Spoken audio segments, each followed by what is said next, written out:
Hello, I'm Philip Marchand. Today I'm going to be showing you how to make a triangle bomb. Triangle bombs are quite easy to make, especially once you know how to make them. So, first what you're going to do is you're going to put 3 sticks like this.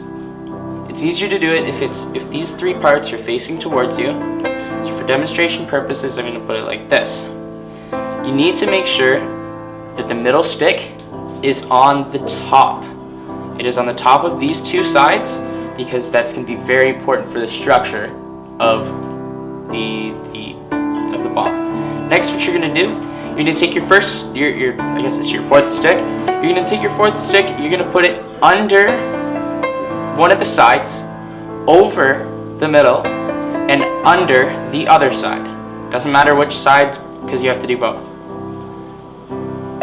Now with your final stick, you're going to do the exact opposite. You're going to put it over your side stick, you're going to put it under your middle stick, and you're going to put it over the other side. Now you've created your triangle bomb.